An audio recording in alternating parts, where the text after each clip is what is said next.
أفلح من صلوا على محمد وآل محمد. اللهم صل على محمد وآل محمد. أعوذ بالله من الشيطان الرجيم. بسم الله الرحمن الرحيم، والصلاة والسلام على الأشرف الأنبياء والمرسلين، حبيبي إله العالمين أبي القاسم المصطفى محمد وعلى آل بيت الله الطيبين الطاهرين صلوات. اللهم صل على محمد وآل محمد. Assalamu alaikum, brothers and sisters, wa rahmatullahi wa barakatuh. On behalf of the United Network of Islam, I would like to warmly welcome you to our 2026 Ashura program at the Islamic Center of America. As we gather these sacred nights of Muharram, we are reminded of the timeless words of Abu Abdullah al-Hussein alayhi salam. I did not rise out of arrogance or oppression, but rather to seek reform in the nation of my grandfather Rasulullah sallallahu alayhi wa ali. The message of Karbala is not confined to history. It is a living message that calls upon us to stand for the truth in the face of falsehood, justice in the face of oppression, and faith in the face of hardship. As we reflect on the sacrifice of Imam Hussein this year and the martyrs of Karbala, we also remember all those around the world who continue to suffer from war, displacement, and injustice. We keep in our prayers the people of Gaza, Lebanon, Iran, and all the communities and countries affected by violence and hardship by the tyrannical regime and powers of today. The lessons of Karbala teaches us never to be indifferent to suffering and to always stand up with the oppressed, regardless of where they may be. We would like to take a moment to remember our deceased loved ones, the believers who have passed before us, and all the martyrs who gave their lives in the path of truth and justice.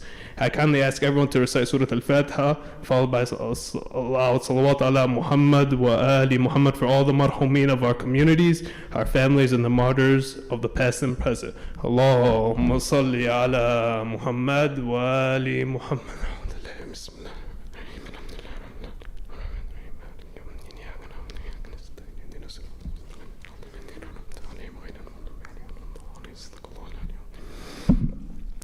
We ask Allah subhanahu wa ta'ala to accept our prayers, grant relief to those who are suffering, protect the innocent, and hasten the reappearance of As-Sahib al-Asri wa Zaman. Inshallah. Before we begin with our program tonight, please help me welcome Brother Ibrahim Ajamin to recite a few verses of the Holy Quran. Ba'da salat ala Muhammad wa ali Muhammad. Allahumma salli ala Muhammad wa ali Muhammad.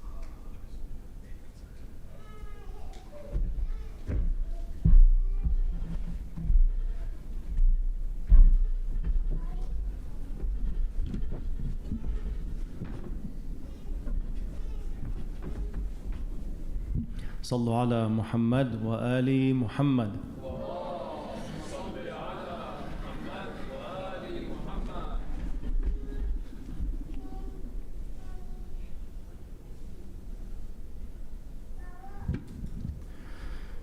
أعوذ بالله من الشيطان الرجيم.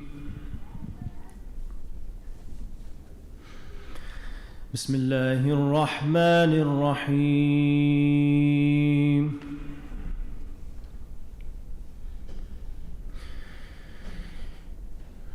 وسيق الذين اتقوا ربهم إلى الجنة زمرًا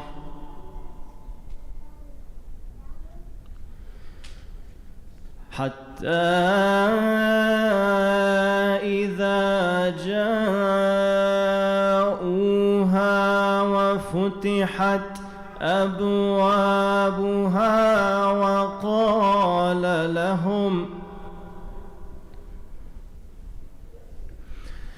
وقال لهم خزنتها سلام عليكم طبتم فادخلوها خالدين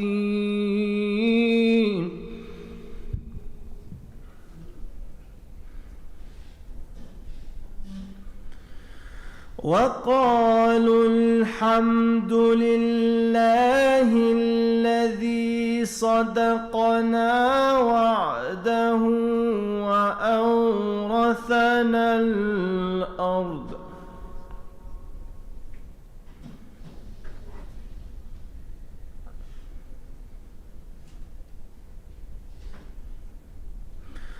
وأورثنا الأرض نتبوأ من الجنة حيث نشاء فنعم أجر العاملين.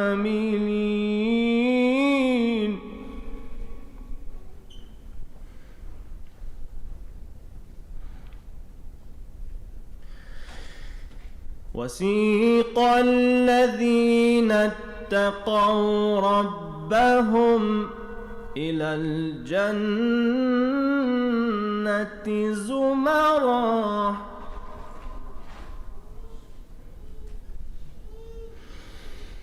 حتى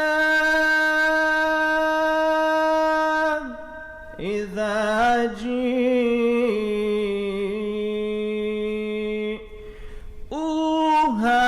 وفتحت أبوابها وقال لهم خزنتها سلام عليكم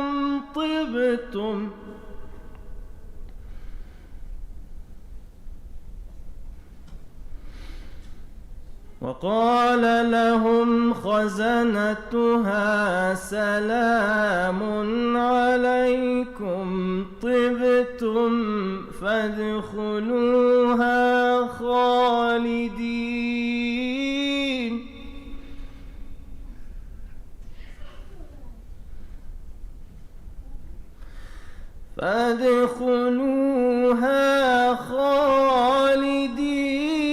وقالوا الحمد لله الذي صدقنا وعده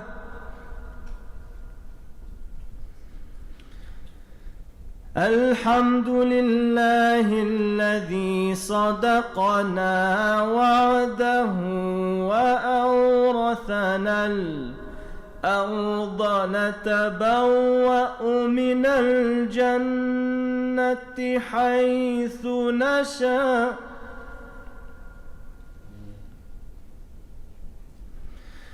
فنعم أجر العاملين.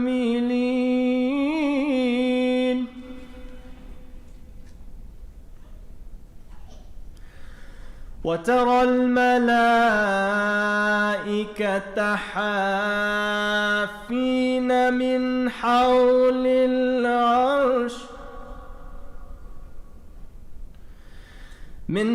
العرش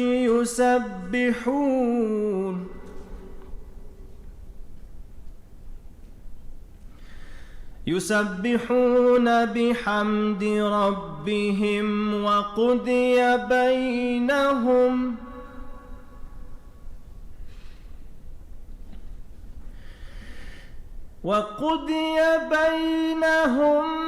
بالحق وقيل الحمد لله رب العالمين.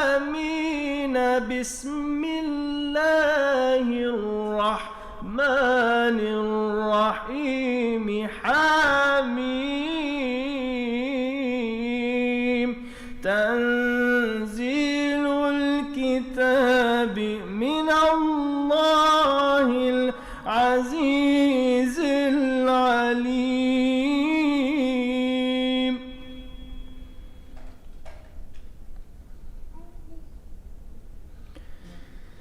غافر الذنب وقابل التوب شديد العقاب ذي الطول. لا إله إلا هو إليه المصير. صدق الله العلي العظيم. الفاتحة.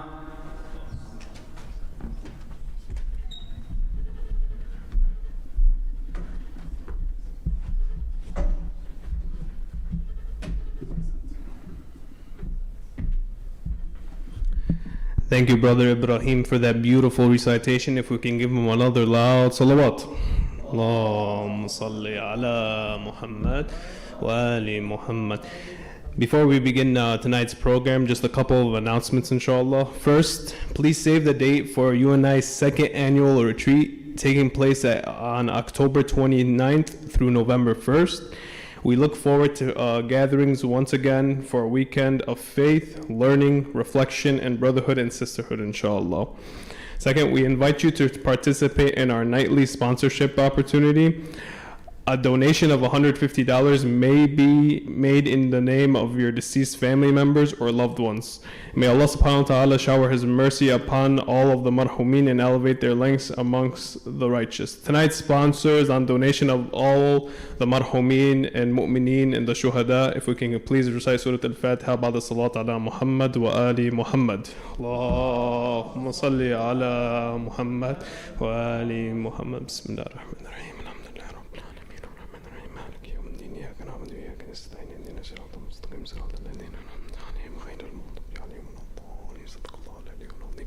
Thank you. Please stay connected with UNI by following our social media pages, Instagram, and so much more, and joining our WhatsApp group to stay informed with upcoming programs, events, volunteer opportunities, and retreat updates, inshallah. At this time, please help me welcome our speaker for this evening, Sheikh Amin Rustani, Ba'da Salat ala Muhammad wa ali Muhammad. Allahumma salli ala Muhammad wa ali Muhammad. Allahumma salli ala Muhammad wa ali Muhammad. Allahumma salli ala Muhammad wa ali Muhammad.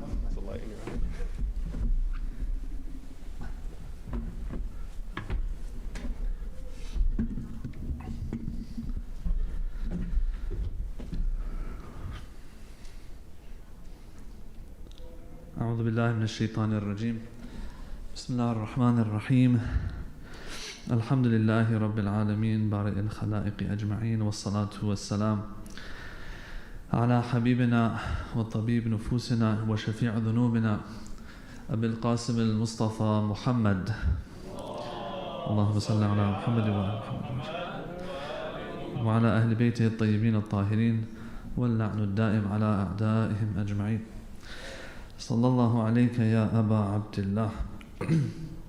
My condolences on the arrival of the month of mourning and the month of the Ahlul Bayt alayhim salam, the martyrdom of the Ahlul Bayt alayhim salam.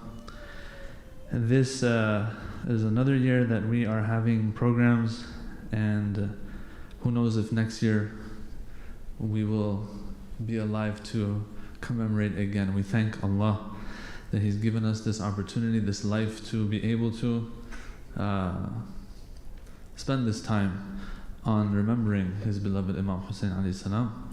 Inshallah, this month and these 10 days are of the utmost benefit and fruitfulness for the brothers and sisters across the globe, and inshallah we're able to be a drop in that sea of the lovers of Imam Hussein alayhi salam. Sallu ala Muhammad wa ala Muhammad.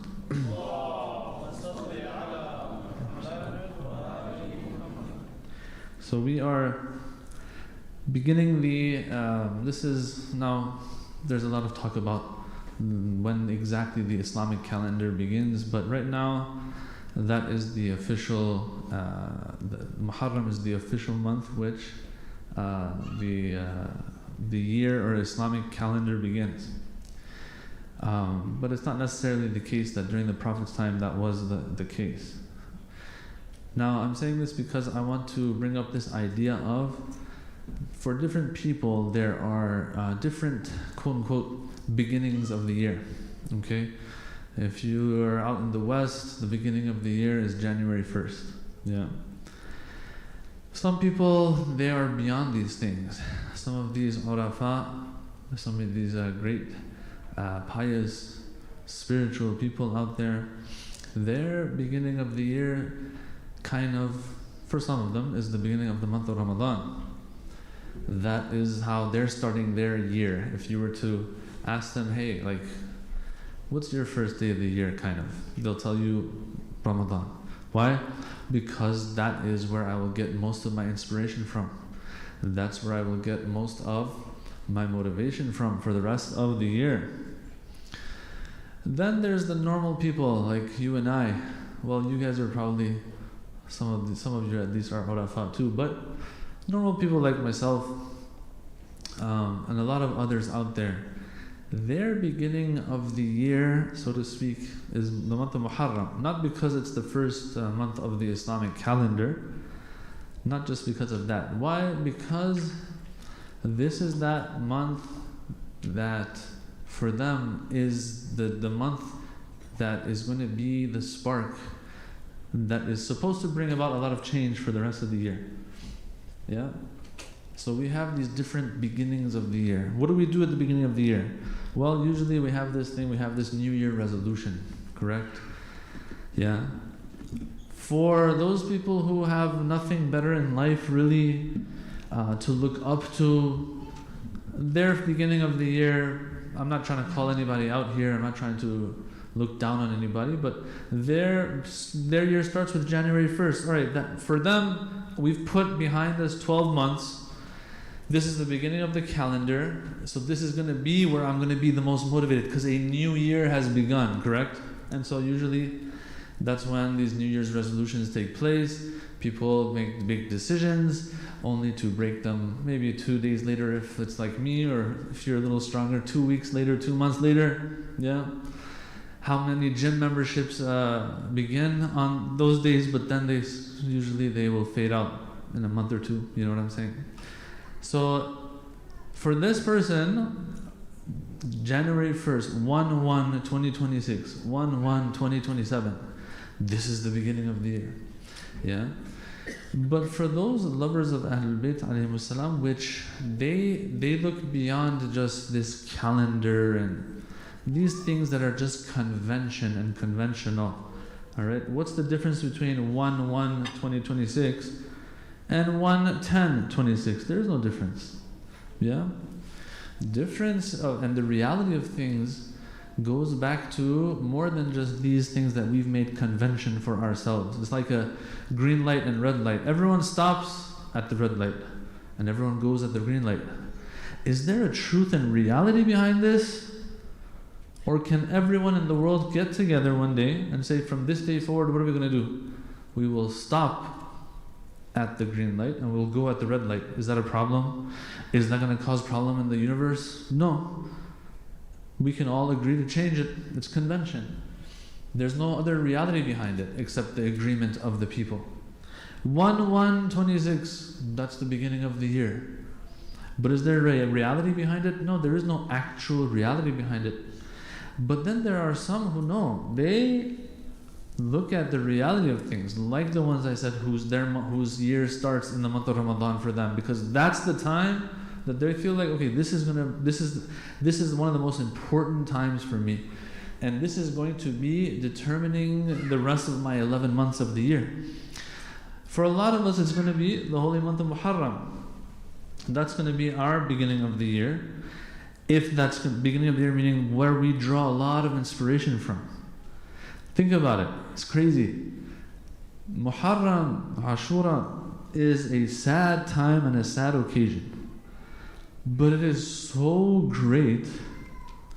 It is so, for lack of a better word, awesome. Yeah? That, and I've seen them put this in some of they actually say this in some of the latmiyas I've heard as well, in Farsi. That the one who enters Muharram doesn't know whether to be happy or to be sad. You get what's going on here? I don't know if I should be happy or sad. Why do you say that? What's going on here? Well, I want to be sad, obviously, because it's the shahada of the Ahlul Bayt alayhimus salam. Obviously, it's a sad time. But at the same time, it is such a dear time, such an awesome time, such a motivational, inspirational, life-changing time that I'm going to benefit from, hopefully, and this is what I want to talk about tonight as we enter Muharram. It is such a great time for me in which someone that I really love, that's Imam Hussein. Think about it, when you're in love with something where somebody so much, remembrance of them for you is great, even if it's a sad occasion. This person is so in love with Imam Hussein alayhi salam that even though it's a sad occasion, but this is, Imam Hussein is the theme around which everything is revolving in these 10 days, if not the 2 months that we have ahead of us, Muharram and Safar. So this person doesn't know whether to be sad or happy. Sad, obviously, because shahada and all that stuff, the musibah, masa'ib and all of that.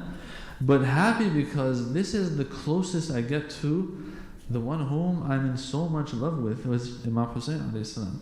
If I'm going to have any change in my life, it's going to be on these nights, inshaAllah. Sallu ala Muhammad wa ala Muhammad.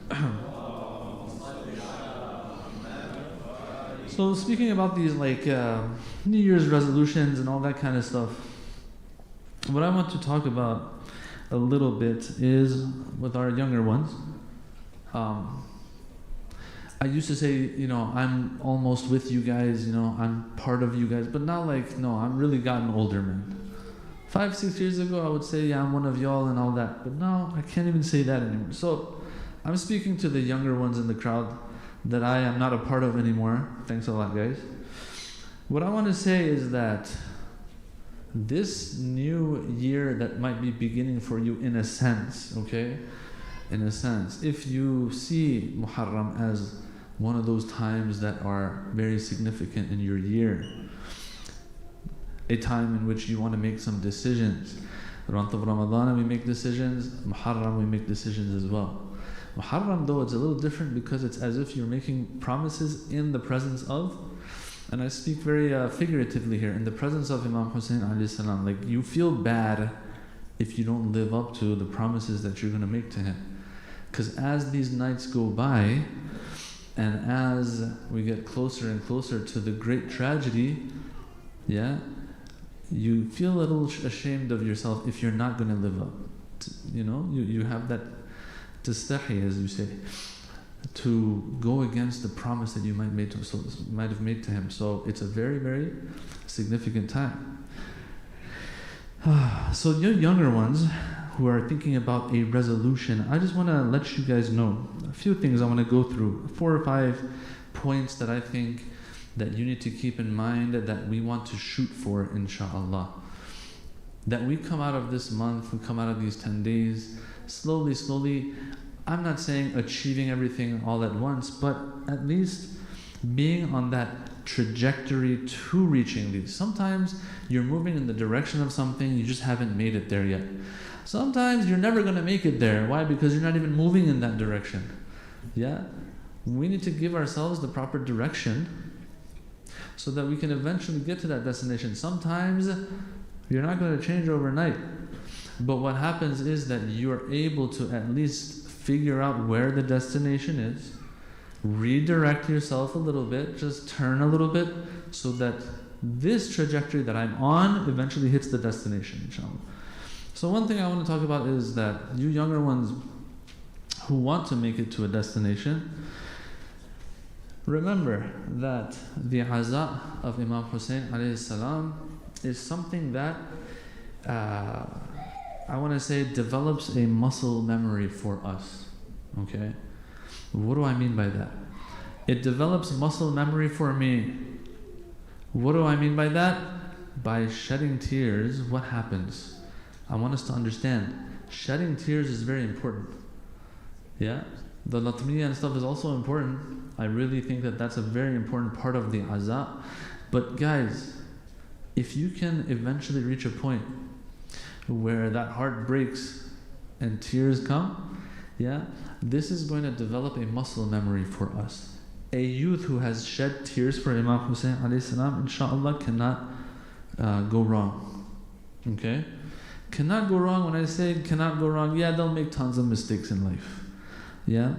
But even if there's a time that they're struggling with some of the things that Allah has put on their shoulders, it's not that, it's going to be very hard, let me put it this way, but it's going to be very hard to push this person to the point where they're evil. A person who sheds tears for Imam Hussein, it's hard for them to be evil.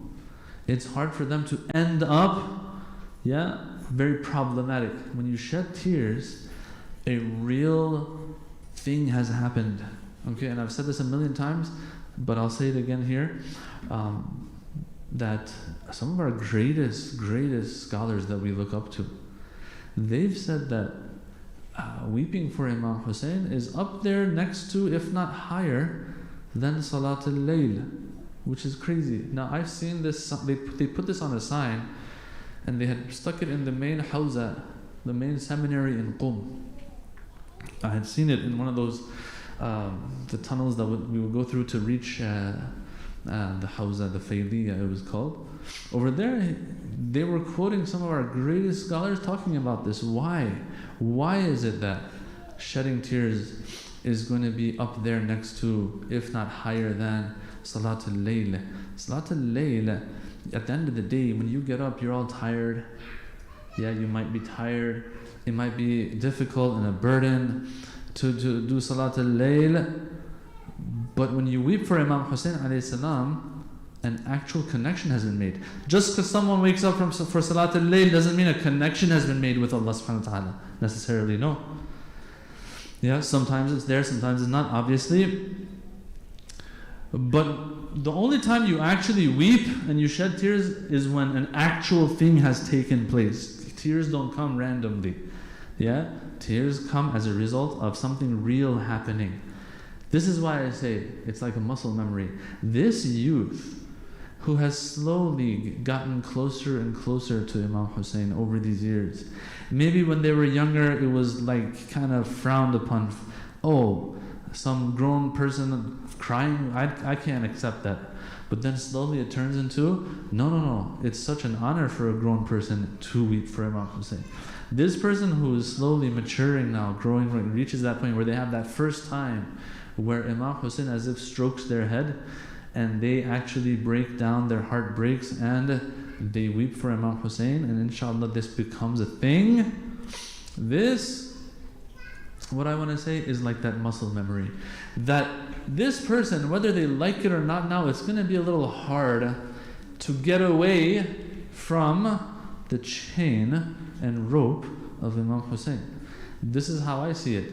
That Muharram comes around, Imam Hussein is a little different than the rest. He casts a net out there so wide it brings in everybody. Have you seen these fishermen? They go out in the sea, yeah, when they're trying to catch tuna or something. They cast nets and then a bunch of other animals get stuck in it too. Like this guy was going for tuna. What did he get? He got turtles, sea turtles. This guy got sharks and dolphins and everything else stuck in it too, right? This net indiscriminately takes in everything. Okay? Imam Hussein alayhi salam, I'm not saying this, I've heard our greats say this. That's how he is.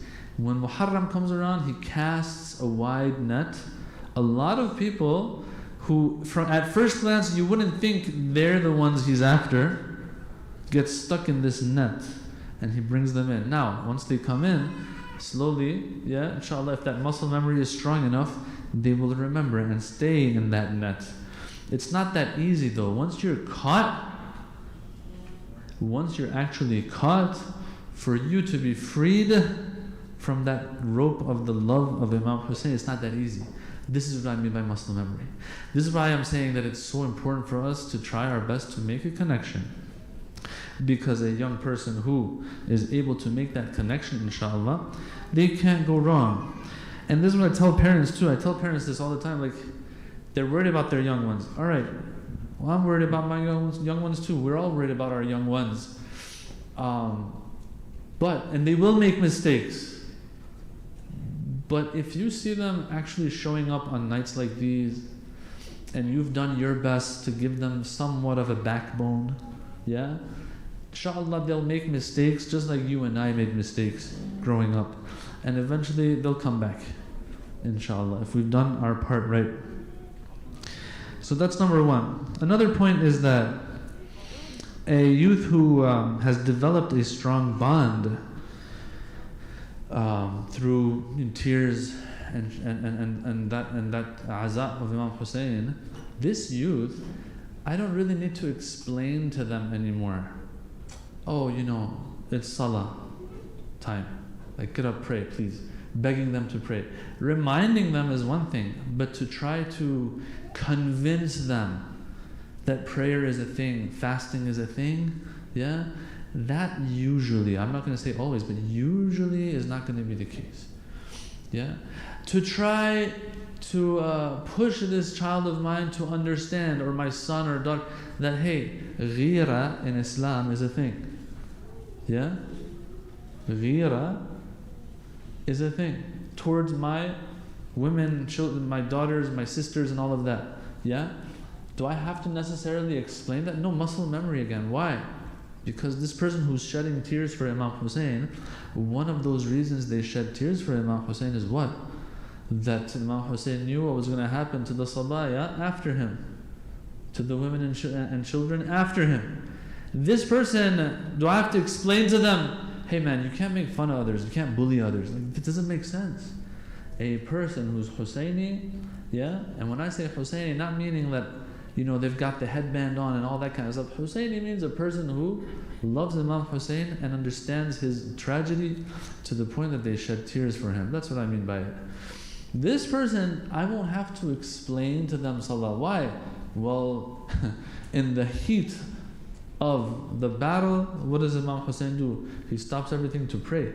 Yeah, so I don't need to like explain too much to this person. There's so many things that come out of just connecting to Imam Hussein, connecting to Ashura and Muharram, that will solve these problems too. Do I say that it's guaranteed? No. Nothing is guaranteed in life except death and taxes, as they say. Other than that, yeah, nothing else is guaranteed. And so what we're supposed to do is try to facilitate as much as we can and to do our part. I'm saying that this can be a huge help for this purpose.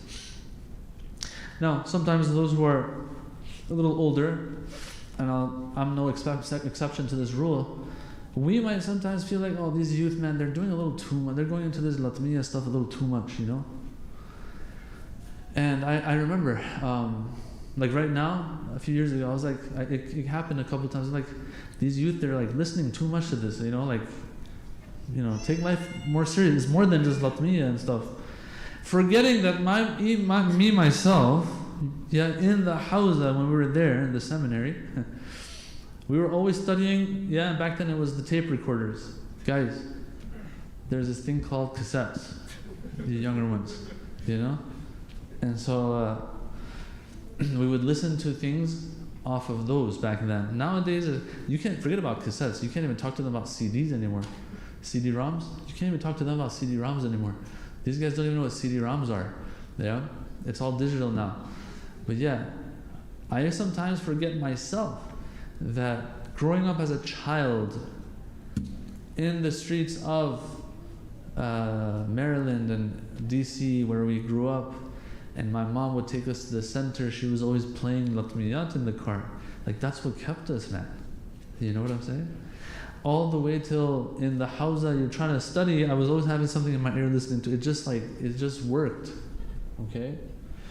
Is this necessarily encouraged? Not necessarily. I would like to be one of those who can like study without playing something or listening to something, you know?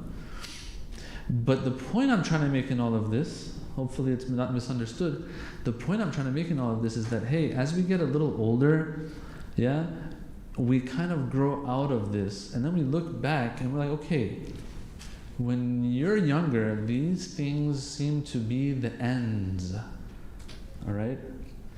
These things that we listen to, we connect with, it's like these are the ends of things. No, these are the means actually. Now I'm 45, 44 years old, I'll say, yeah, that's what it's supposed to be. It's supposed to be a means to an ends. But when you're younger in your 20s, and you're just like, this is it, man. You know? Bust out the Hussein Sutuda and those guys. You know what I'm saying? So, as you get older, we have to just be careful about that. I'm saying this to the older ones now. I'm not going to call the younger ones out because they might be overdoing it a little bit in my eyes in regards to listening to this and going to that Latmiya and all that kind of stuff. No, these are those things at the end of the day that keep these kids reined in. And if we think hard enough, we'll remember and see that lots of times, us ourselves, when we were younger, we were quote unquote overdoing it as well. So it's not a big problem. Although I do have some reservations on some of these things that we sometimes listen to. But all in all, inshallah, it's khair. So now, having said all of that, these are the 4 or 5 points I'm going to try to go through before I end on what I think a person who does aza of Imam Hussein, that official mourner of Imam Hussein should be striving towards and redirecting their life towards and making sure that they're on that trajectory. It's these 4 or 5 things, brothers and sisters, okay? Because when all is said and done, these 10 days are the days of hype. These are the 10 days of movement. These are the 10 days of energy.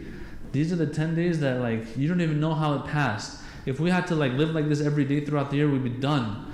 Yeah? But all of a sudden, when these 10 days come, it's as if it's not a problem at all. You go to work, you come home, some people come, organizers, they do their thing, and then people are attending 1, 2, 3, 4 majalis, setting stuff up. The time that goes, the energy, how does somebody pull this off? Well, it's the love, right? Obviously. It's a lot of hype. The thing is though, hype doesn't always continue. Hype eventually subsides and something else is left. That is the core of things. I'll explain more what I mean. Kind of like, this henna that they put on. Yeah? Is that what you guys call it? Yeah, the henna? Yeah, henna, something like that. Yeah, when you put it on, it's there, it has volume. Yeah? But is that the final product? No, you're supposed to wash it off. Something is left there. Yeah? The traces are left there. That is the real deal. These 10 days are the 10 days of hype, 10 days of energy, 10 days of awesomeness, but they're supposed to lead to something that is more persistent. Okay, I'll give you an example. That famous story of the Prophet ﷺ when he returned from battle, and he told his followers, he said, okay, we are getting back from Jihad Asghar, now the Akbar starts. We just finished the small fight, which was the actual battle and fighting of swords and spears. And now we're going back to our homes, and the great struggle is now going to begin. You're like, wait a minute, I thought the great struggle was on the battlefield. That's the hard one. He says, no. That one was the minor one. The major one is when you go back home to your wife. No, I'm just kidding. All right? Now is when you go back to your normal life, and now you have to, without the hype, without the adrenaline that you had on the battlefield. A lot of times the adrenaline is what's carrying us on. Yeah? Now when the trumpets have been blown into, and the drums are not being beaten on anymore, now is the greater struggle. It's going to be a slow, quote-unquote boring process. Yeah, when you go to the gym and you're surrounded by all these people that are doing their thing, halal gym, and then you're pumping the weights and you get the pump and all that, that's all good. But then you have to go home and you got to eat salad and chicken breast and things like that. Yeah, that's the boring part, right? But that's the part that makes sure that you are able to secure the gains you made in the hype time. All right, now here also in these 10 days of hype, after these 10 days of beautiful hype, what do we have? We have a whole year ahead of us. This is why I was saying it's like the beginning of the year for us. We have a whole year ahead of us, or at least till the month of Ramadan, where we inshallah get rejuvenated again. We have till then to fix these 4 or 5 things that I want to talk about to you inshallah. Number 1 is that a person who's Husayni, yes, the Husayni individual is one who, once again, we're taking inspiration from Muharram, we're taking inspiration from Ashura, is super hardworking. Yeah, why? They look at Abul Fadl al-Abbas, it's as if for 35 years this young man was preparing for that moment of Ashura. All right, when you hear his stories and all of that, you can tell he was on a mission. Yeah, which the big test obviously comes when the time to shine comes, and Imam Hussein doesn't even let him do what he wanted to do. I don't want to word it like that. He never was able to show the fruits of these 35 years of preparation. He didn't get the chance to, because for him what was more important was what? To fetch the water for the children, and he lost his life in that process. Okay? Whatever the outcome is going to be, whatever the outcome is going to be, hard worker. Alright? I hear the story of Abbas, that's what I get from it. At least one of the things I get from it. And I don't care about what the outcome is going to be. I care about, this is what I have to do right now, that's what I'm going to do. Hard worker. When it comes to work, when it comes to making a halal living, and so on and so forth. Another thing that I want to point out is that you are a Husayni. You establish and uphold the azan of al-Husayn alayhi salam. Good, very good. But guess what? If you're that much in love with Imam Hussein and you're burning inside out of the love of Hussein, guess what? As a result, no, you're not going to burn anyone else out there. Okay? Sometimes you hear stories. Sometimes there's like this group and that group, and I'll talk about this a little later as well.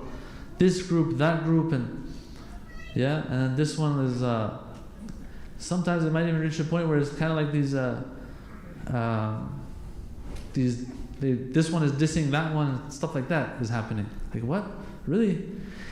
A person who is burning inside for Imam Hussein, everyone is in love with them. You know why? Because they don't burn anyone outside. That's a Husayni. Am I on that trajectory or not? Another one that I want to talk about is that the one who falls in love with Imam Hussein alayhi salam, you know what happens to them? They're like, okay, Hussein is this great,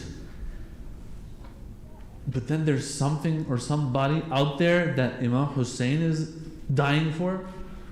We're all dying for Imam Hussein. We're so in love with him. And then there's someone out there he's dying for. Who's that? His name is Allah. A Husayni, a true Husayni, is going to be a person that they are slowly on that trajectory to falling in love with Allah subhanahu wa ta'ala. We don't understand this. Why is Imam Hussein so lovable? Why is Imam Hussein so lovable for us? Because he has Allah written all over him, in a sense. Okay? Allah written all over him.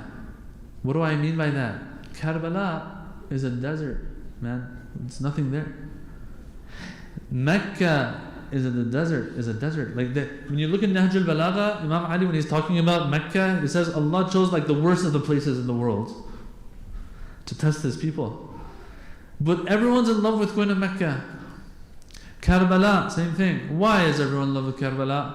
What makes Karbala Karbala? There's all these other deserts out there. There's all these other lands out there. Why not just... what sets it apart? What sets it apart is there's more Allah there than there is elsewhere. What do you mean? There's more satisfaction of Allah there. Imam Hussein left Mecca, which is the holiest of all places, went somewhere that no one could care less about, but because of him going there was satisfaction of Allah. Guess what? Karbala, what does it turn into? It's a Jannah. It's a Jannah now for people. People would rather go to Karbala than to go to some of the most nicest, lavish places across on the globe. Why? It's not about the land. What made it so special?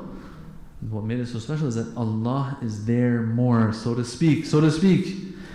Imam Hussein alayhi salam is so lovable as well. Why? So much sacrifice for Allah. It's Allah that makes Imam Hussein so special. A lover of Imam Hussein, a Husseini, is like, whoa, everyone's in love with Imam Hussein, and then Imam Hussein is like dying for someone else. Who's that? Let's get to know that person. And you know what makes it even better? Is that it's as if Imam Hussein is saying, come, let me put your hand in his hand. It's not that Imam Hussein says, I want you to come to me and stop at me. No, you come to me, I'll take you where you need to go. Somewhere else, let's go together. And so this person, because they want to fall in love, they have to learn more. See, that's the dreaded word. Learn more about Allah subhanahu wa ta'ala. And when I say this, I don't mean like lectures, sitting in lectures and stuff, although that does help, but there's a lot going on in the English-speaking world even. Now, if you know Arabic or Farsi, man, then you're in good shape. I know both, so I'm in really good shape. But if you can only speak English even, mashallah, there's so much out there now. So many different programs, so many different courses and institutes popping up, and that they're offering such high quality educational material. We can learn about the Quran so much, we can learn about Allah so much. This person doesn't really have an excuse. I want to fall in love with Allah. Well, you have to know about Him. The same way a person is going to fall in love with Imam Hussein once you tell them about Imam Hussein. A person doesn't know Imam Hussein won't fall in love with him. Same thing with Allah. If I want to fall in love with Allah subhanahu wa ta'ala, I need to learn more about Allah. So that's that dreaded word, I'm sorry. That's the boring cardio that I'm adding to your regimen, I'm sorry. But that's what it is, it takes hard work. Yeah? But it's worth it. But I need motivation. Well, that's what these 10 days are for then. These 10 days are for us to get our priorities straight. And to understand that, look, when Imam Hussein does something that has Allah written all over it, how great it becomes, that just shows how great this paint and color of Allah is. That you paint it on whatever, it makes it so valuable and so lovable. And this is where I say that this kind of pushes me to that next point, that the one who's a Husseini usually needs to be the most knowledgeable of the people out there when it comes to Islam. Yeah?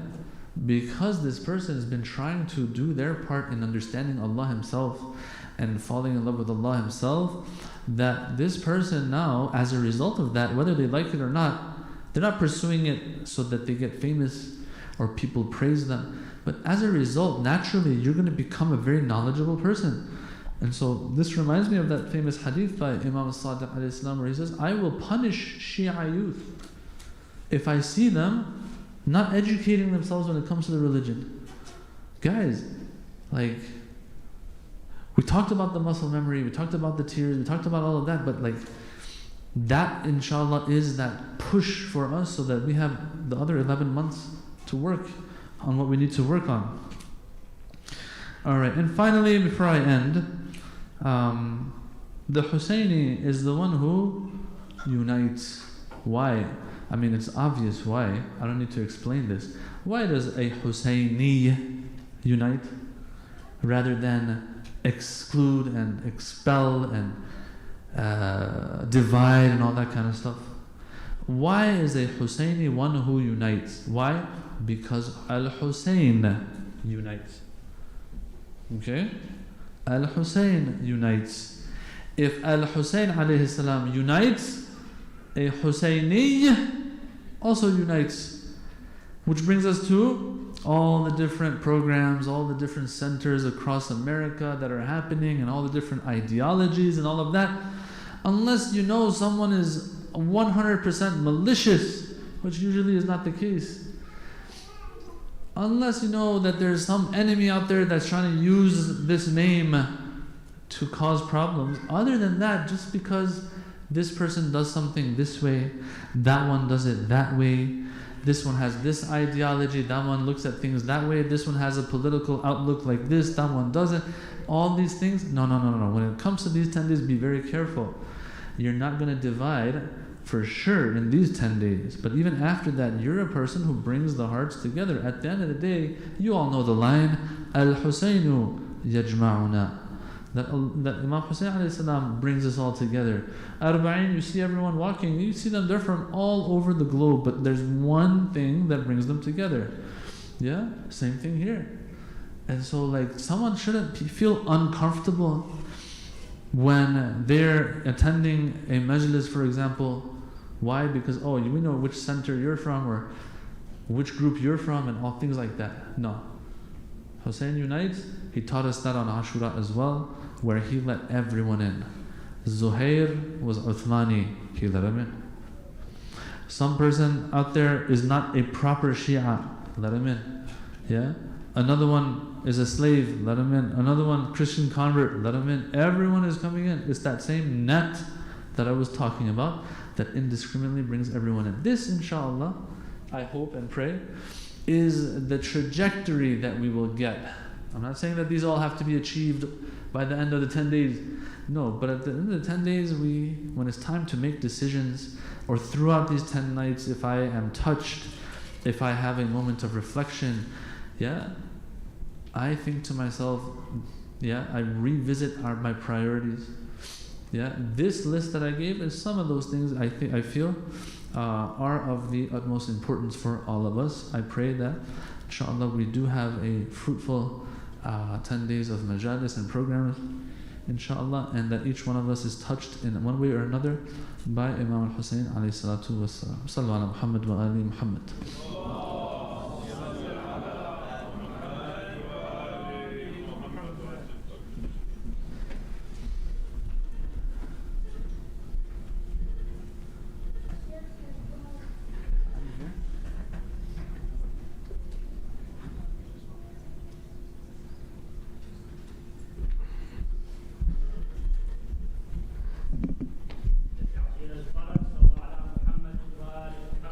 اللهم صل على محمد وآل محمد وعجل.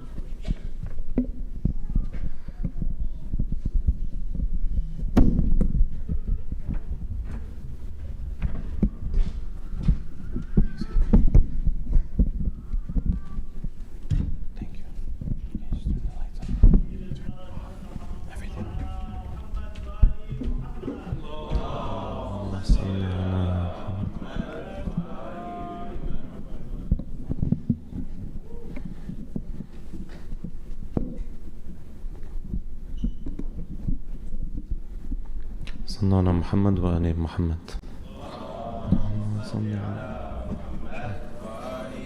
ثانية على حب الزهراء صلى على محمد وآل محمد. اللهم صل على محمد وآل. ثالثة لتعجيل فرج مولانا صاحب العصر والزمان صلى على محمد وآل محمد. اللهم صل على محمد. Just a reminder, like every other year, inshallah, that we want to use these tears and these gatherings for Abu Abdullah al-Hussein alayhi salam to help us grow, inshallah. And I always like to remind myself and everyone, before you enter into the majalis, it's good to do istighfar, so that helps cleanse the heart. So it allows a doorway for those tears to flow a little bit better, inshallah. These tears are really precious for Abu Abdullah. Even if you can't cry, I remember an advice from Sheikh himself, Sheikh Amin. He mentioned it probably over 10 years ago. He says, even if you can't cry from the ulama, even if you can't cry for Abu Abdullah in the moment, at least put your head down in respect for the Imam. And inshallah, you get the reward as if you're crying. Other ulama describe to even fake grief to that extent. Allah is looking for any excuse to have mercy on us in these nights, inshallah. So we hope that these tears can be a doorway for growth and for change, ultimately to prepare and to make a way for the return of the Imam Sahib al-Asri wa Zaman. Sallu ala Muhammad wa ali Muhammad.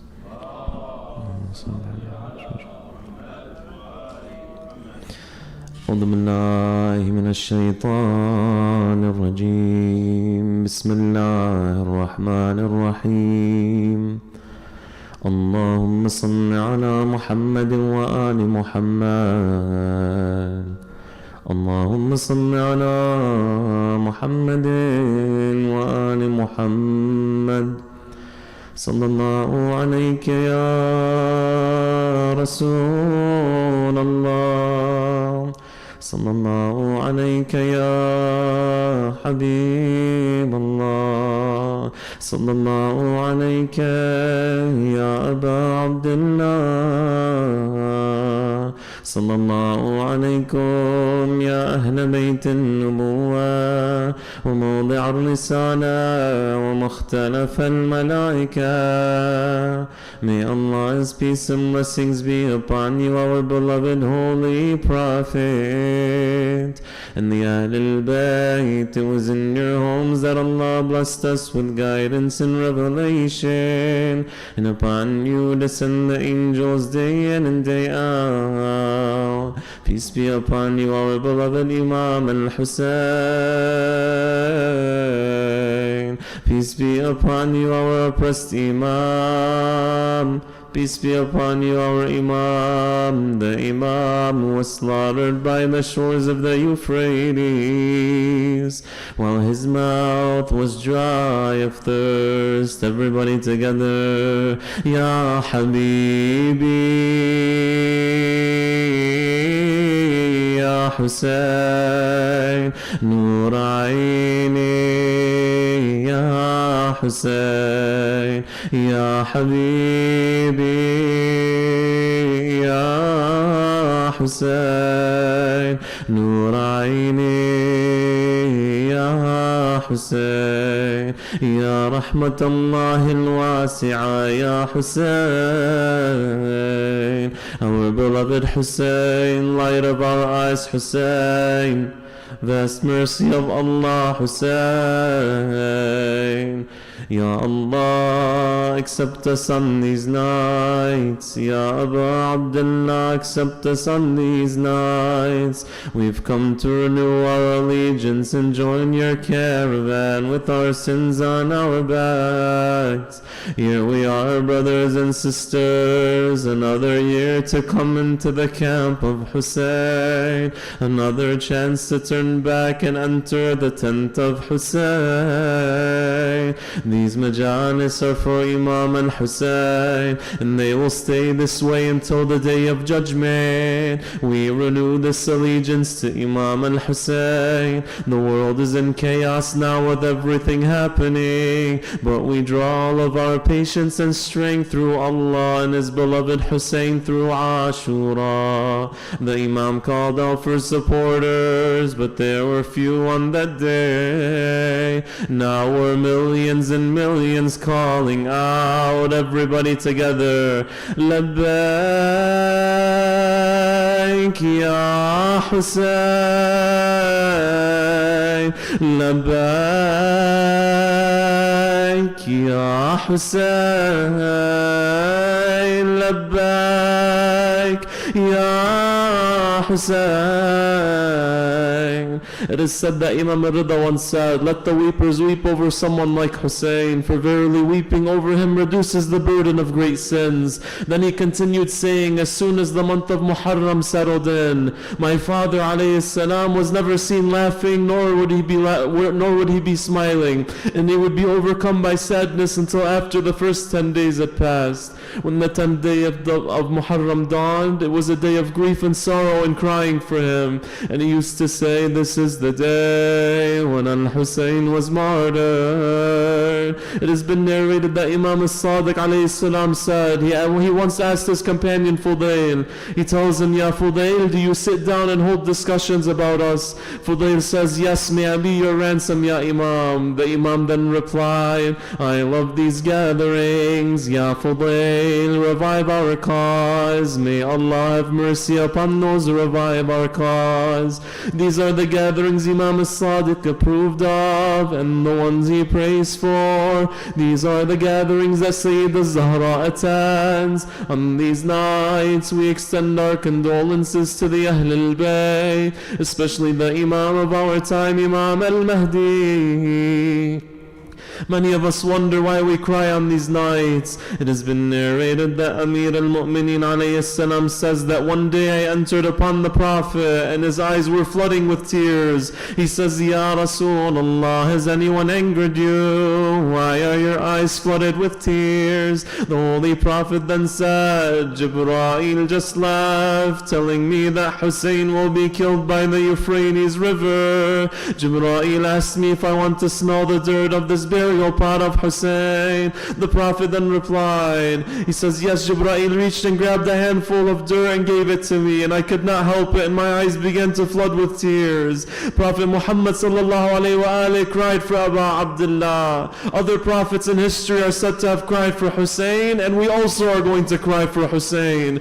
Imam al-Sadiq says, surely those who cry for Hussein, attempt to cry or help others cry over Abu Abdullah will be rewarded heaven. We are told told by the Ahl al-Bayt to cry for Hussein and commemorate his martyrdom with gatherings more than any member of the Ahl al-Bayt. His martyrdom manifests in Islamic teachings and brings life the followers of the Holy Prophet until the Day of Judgment. Our own Imam al-Mahdi cries for Aba Abdullah more than we can imagine, brothers and sisters. In Ziyarat al-Nahiya, our Imam al-Mahdi is addressing his grandfather Hussein. Our Imam describes that he's going to cry for his grandfather morning and evening for what has befallen him. He'll cry so much, brothers and sisters, and grieve over Aba Abdullah so much that he says tears, the tears that come from his eyes are going to be replaced with crying blood. Imagine this. Imagine crying blood instead of tears for an individual. Think about that. Our Imam is mourning this tragedy like this. This is an example for us not to take these majalis and Ashura lightly whatsoever. These majalis keep Islam alive and awake in our hearts. So we must use these tears to grow and change in these nights. This is the divine opportunity, brothers and sisters. Many have left this world since the last Muharram. We're lucky to even be here. We are here to learn from Aba Abdullah. Look at those brave nations of people that are standing with the oppressed, standing up against the arrogant enemies of the world and refuse to kneel and surrender, refusing to be humiliated. The believing nations in the world have been heavily affected by the lessons and principles of Ashura. They achieved this strength and power from these gatherings for Imam al-Hussein, taking lessons from the tragedy of Hussein. These believers look at Aba Abdullah when he was standing on the day of Ashura against 30,000, outnumbered, knowing he will be killed, but to stand for the truth and the cause of Islam. They remember the call that Hussein shouts that shakes the world until today when facing the enemies of Allah. Indeed, the illegitimate son of the illegitimate son has placed us between two options, between the sword or humiliation and never to humiliation. ألا وأن الداعي ابن الداعي قد ركس بين اثنتين بين السلة والدلة وهيهات من الدلة. We will remember the martyrs that have left us and those people that continue to sacrifice and stand against the oppressors of the world. Whatever you see happening with the mu'mineen not giving up in the worst conditions we see today is mainly because of Ashura.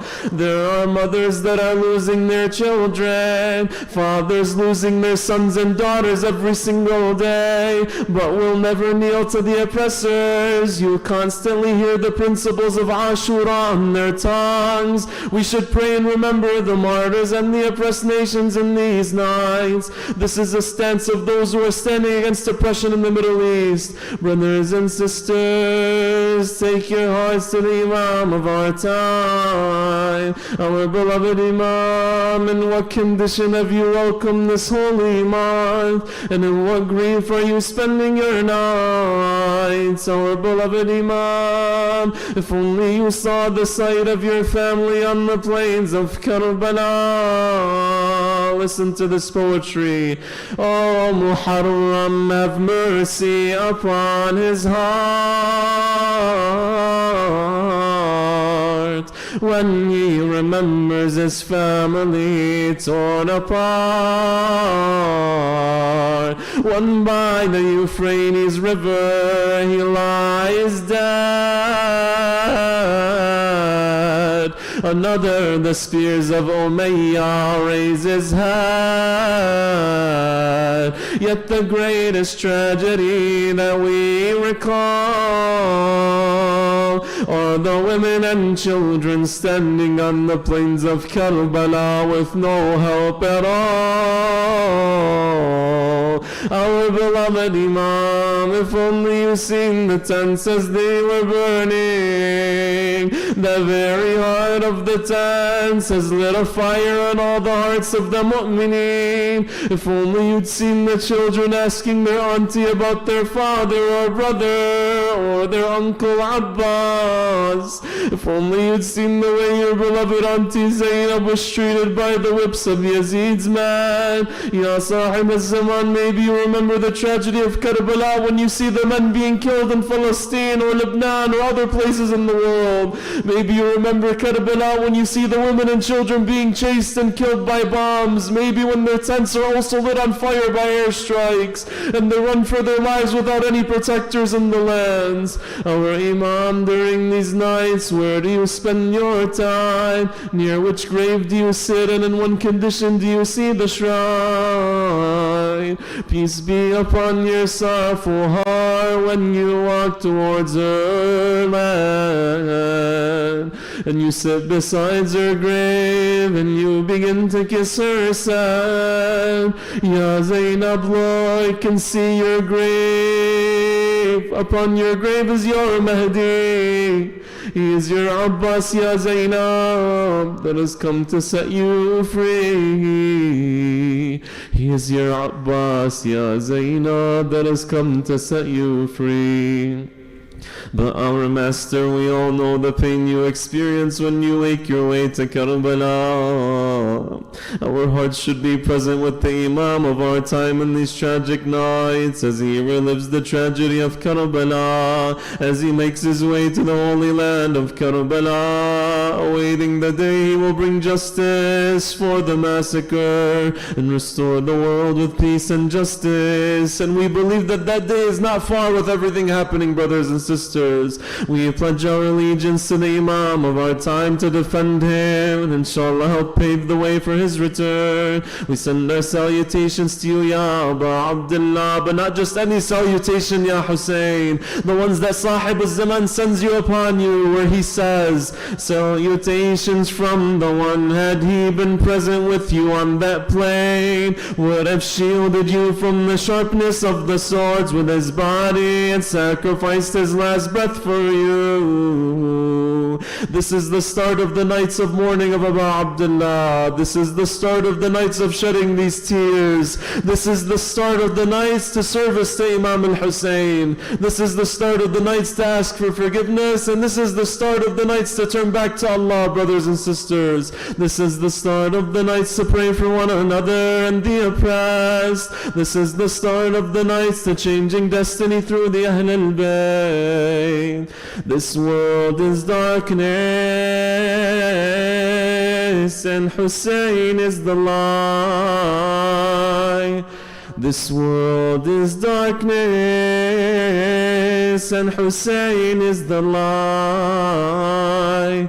If you don't have Hussein, then life has no aim. If you don't have Hussein, then you will go insane. In the end we'll all see that Hussein was the key. I am broken and I need a hand. Ya Allah, take us to that holy land. Ya Allah, take us to that holy land. Hussein, Hussein, Hussein, Mawla Hussein, Hussein, Hussein, Hussein, Hussein, Hussein, Mawla Hussein, Hussein, Hussein, Hussein, Hussein, Hussein, Mawla Hussein, Hussein, Hussein. Everybody together, call and address Abu Abdullah. Ya Husayna, salamun min qulubin anta fiha. Ya Husayna, salamun min qulubin anta fiha. يا حسين لك الأرواح طرا نفتديها يا حسين peace be upon you from all the hearts you are in يا حسين peace be upon you from all the hearts that you are in لا حول ولا قوة إلا بالله العلي العظيم إنا لله وإنا إليه راجعون To Allah we are from and to Him is our return and soon the oppressors will know what change their affairs will take and the end times will be for the righteous. Everybody together, put your hands up in dua. Ya Allah, in the name of Hussein, by the right of Hussein, by the thirst of Hussein, Ya Allah, we ask you to forgive our sins. We ask you to allow us to shed tears and make a change through these majalis. We ask you to give us a good end on the path of truth. We ask you to fill our hearts with the love of Muhammad and the family of Muhammad. We ask you to cure our sick ones and forgive our deceased. Ya Allah, we ask you to bring victory and relief to the oppressed all around the world. We ask you to hasten the return of our Master Sahib al-Asri wa Zaman and to make us amongst his loyal supporters and give us a good end to our lives. Ya Allah. وصلى الله على سيدنا محمد وآله الطاهرين.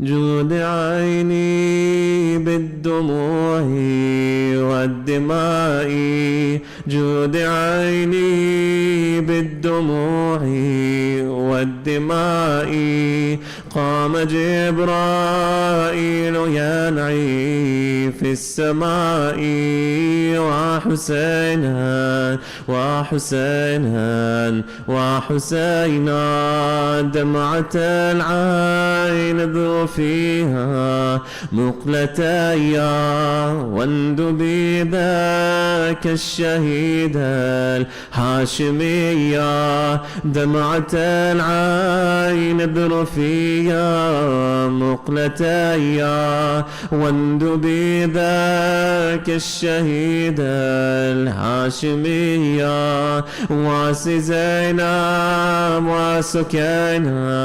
ورقيا وحسينا وحسينا وحسينا جود عيني بالدموع والدماء قام جبرائيل ينعي في السماء وحسينا وحسينا وحسينا ويح قلبي لي سكينا ما دهاها ويح قلبي لي سكينا ما دهاها قد روت أرض الطفوف من بكاء تهتف أين أبيها ونداها